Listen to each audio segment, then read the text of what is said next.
Imagine waking up every morning with a mindset that sets your day on fire. Now, picture the exact opposite, a day that's hijacked by your impulsive reactions. Stop doing this immediately if you want to be happy, reacting instead of responding. Because every time you react without thought, you hand over a piece of your freedom. There's this powerful quote from Epictetus. It's not what happens to you, but how you react to it that matters. Let that sink in for a moment. In today's fast-paced world, our knee-jerk reactions are like a reflex we barely control. The ping of a notification, a snarky comment at work, your partner's misplaced item, each is a chance for reaction or reasoned response. Think about it. How often have you let a bad day at the office spill over to ruin your evening? Picture this. A stressful email comes in just before you leave work. Your heart rate spikes. Your mind races. But here's your opportunity to practice an experiment in Stoicism. Not mere suppression, but transformation. Just as Marcus Aurelius, the philosopher-king, would take a deep breath and ask himself, is this essential? You too can pause. When emotions flare and reactions are at the ready, ask yourself, does this matter in the grand tapestry of my life? By challenging yourself with this question, you reclaim authority over your emotions. Remember, responding is about choosing powerfully how to engage. It's about courage, the courage that Seneca wrote about when he said, "We suffer more often in imagination than in reality." The courage to envision your best self, to see past the moment, to approach life not as a series of reflex actions, but as a conscious, deliberate journey. So, sit with this idea: your reactions are not you. They are just signals, invitations to reflect, to learn, to grow. Ready yourself, because the journey to freedom starts here, in how you choose the thoughts that govern you. Point 1. The silent sabotage of reactive living. But here's the sobering truth. If you let every impulse dictate your actions, you're allowing the world to dictate your life. Think about it. Every time you lash out in anger, retreat in fear, or make a hasty decision, you hand over the keys to your happiness to circumstances outside of you. You become a puppet on the strings of your own unchecked reactions. Consider this. Epictetus, the great Stoic philosopher, once said, "It's not what happens to you, but how you react to it that matters." Let's break this down. Picture yourself in a stressful work meeting. You're bombarded with criticism, and your instinct screams to retaliate. But what if you paused? What if you took a moment to breathe, to detach, and to view the situation from a higher vantage point? This pause is not weakness, it's strength. A strength that comes from understanding that your power lies within those few precious moments of choice. When you react impetuously, you're chaining yourself to the whims of every fleeting emotion. In a relationship, too, where the stakes are highest, think about the last argument that spiraled out of control because you were quick to react. Who benefited? Absolutely no one. You see, reactive living wears down the fabric of relationships, personal growth, and peace of mind. The path forward demands that you shift from living reactively to living proactively. In doing so, you gain mastery. It's about crafting your responses with wisdom, steering your ship with the discipline that Seneca revered so highly. He is most powerful who has power over himself. You want to experience real freedom? Train yourself to be the master, not the marionette. This mastery brings clarity. Suddenly, you're not just surviving, you're thriving. Imagine living life not by what is thrown at you, but by what you deliberately choose to catch, to keep, to act upon. Therein lies the transformation from being the passive recipient of life's happenings to the active creator of your destiny. Remember, the journey isn't about perfection, but progression. With every moment you stop reacting and start reflecting, you inch closer to the life you've envisioned. one of serenity, control, and profound fulfillment.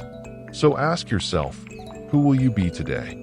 A fleeting echo of your reactions, or the strong, unyielding rock in a turbulent stream? Point 2. Breaking free from emotional triggers. If you ignore this, you will regret it for years. Picture this. Every time you're triggered, you're giving away your power. It's like handing your remote control to someone who doesn't have your best interest at heart. You react in anger, frustration, or fear, and suddenly, you're a puppet, yanked around by invisible strings. But what if you could snap those strings? Imagine being the calm in the storm, the eye of the hurricane. Like Marcus Aurelius, who once said, "You have power over your mind, not outside events."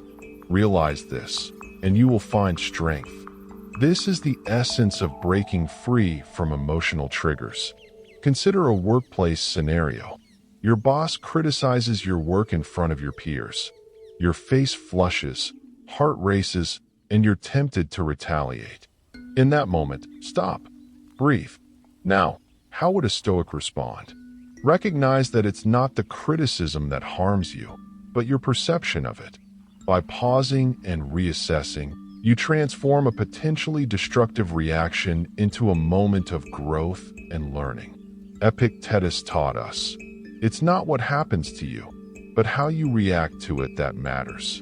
When you internalize this, you detach from immediate reactions and gain the space needed to choose your response. It's like untangling a knot of emotions. Patience loosens it, and mindfulness unravels it. In relationships, these deliberate pauses create deeper connections. Your partner says something hurtful. Instead of lashing out, you choose to listen and understand. You see, breaking free from emotional triggers isn't about suppressing your emotions. It's about acknowledging them, understanding their origin, and deciding how much control you'll allow them to have over you. So, as you walk through the storm of everyday life, choose to anchor yourself in these teachings. Be the Stoic rock others can only dream of being. Real strength isn't about avoiding life's chaos. It's about facing it with the serene confidence that comes from knowing you are in control. Point 3. Building the shield of Stoic resilience. Stop letting everything penetrate your mind. Now let's delve into building the ultimate shield, the shield of Stoic resilience. Imagine for a moment you're a warrior, not on a battlefield of ancient Greece, but in today's boardrooms or the chaos of city hustle. You'll face verbal arrows, emotional spears, and unexpected blows. Think criticism at work or the painful, sharp words of a loved one. If your armor is thin, these can pierce deep and shake your very core. Marcus Aurelius, the philosopher-emperor, reminds us, you have power over your mind, not outside events. Realize this, and you will find strength. This is your shield. It's not about being colder than stone, but being stronger than the storm. It's nurturing that inner calm and imperturbability even when chaos surrounds you. Think about January, a friend of mine. She works in a high-pressure tech startup. You know the kind, where days blur into nights, and one error feels like a catastrophe. January learned to deploy her Stoic shield by reframing her mindset. She stopped taking every critique personally, recognizing instead the feedback's potential to sculpt her professionalism. Her resilience was a magnet. It didn't repel adversity, but transformed it into growth. Born from a place of inner fortitude, your shield grows with practice. Each time you feel a twinge of frustration, that's your cue. Rather than react, pause. Breathe. Let the emotions dance around you without letting them in. Remember Seneca's words, "We suffer more often in imagination than in reality." Strengthen the shield by realizing that most perceived attacks are echoes of your fears. Now, as you practice this, tilt your shield not just against the world, but for yourself. Protect your mind from your own overly critical narratives. Build an inner dialogue that reinforces your worth and potential. This is your responsibility and your power. Those with the strongest shields are not invulnerable, but resilient in rebuilding and standing tall after every storm. They don't just endure, they thrive. Isn't it time to forge your own resilience intentionally? Keep building it, standing strong in every interaction, every challenge. And let the world marvel at the unstoppable force you become. Point 4. Transforming reaction into response. When you let your emotions run wild, unchecked and unexamined, you become a puppet to your impulses. Stop letting emotions hijack your life. Transform reaction into response. What do I mean by this? Picture a bowl of water. When you throw a stone into it, the water splashes chaotically. That's your reaction, immediate, uncontrolled, driven by impulse. Now imagine pausing, watching the stone drop and creating ripples. To respond is to choose your action, not be thrown around by the splash. It's calculated, thoughtful, grounded in reason. Epictetus told us, it's not what happens to you, but how you react to it that matters. This is powerful. This wisdom demands practice. Challenges are everywhere. A colleague throws you under the bus. A loved one snaps at you. Your day crumbles under unexpected news. Your initial reaction could set off a destructive chain, escalating stress, inviting conflict, sapping your joy. Instead, transform this. Turn these moments into opportunities for growth. Pause for a second. Hear that impulse, but don't obey it. Ask yourself, what would my highest self do right now? Imagine you're a sculptor, and with each choice, you're carving out your best, most resilient self. Respond with patience, with clarity, and with a focus on what truly matters. Let me ask you this. How will you choose to respond next time your piece is tested? What change in your behavior would surprise and teach those around you? Share your thoughts, because together, we can help each other build responses that echo our strongest values. Point 5. Harnessing the power of mindful pause. Stop for just a moment if you want to gain control. Resist that impulse to explode or retreat. Practice mindful pause and harness its power. Imagine you're a firefighter. You don't rush into flames without a plan. Instead, you stop, assess, and strategize. Similarly, practice the art of the pause. This isn't about inaction. It's about powerful, intentional action. Marcus Aurelius knew this well when he wrote about the importance of calming our minds amidst the chaos. He said, "Nowhere you can go is more peaceful, more free of interruptions than your own soul." This pause isn't a retreat from life's madness. It's your access to the core of who you are, beyond the turmoil of the moment. Consider a heated argument with your partner. When tensions rise, a couple of deep breaths can transform the situation. These breaths are your pause. During this time, clarify your intentions. Choose words that heal rather than hurt, and steer the conversation toward understanding rather than misunderstanding. Suddenly, instead of adding fuel to the fire, you become the calm within the storm. Epictetus taught, if you want to improve, be content to be thought foolish and stupid. Why? Because taking a pause might make others think you've lost your edge. But true wisdom isn't about being quick or rash. It's about being right, about living thoughtfully and wisely. This mindful pause is your superpower.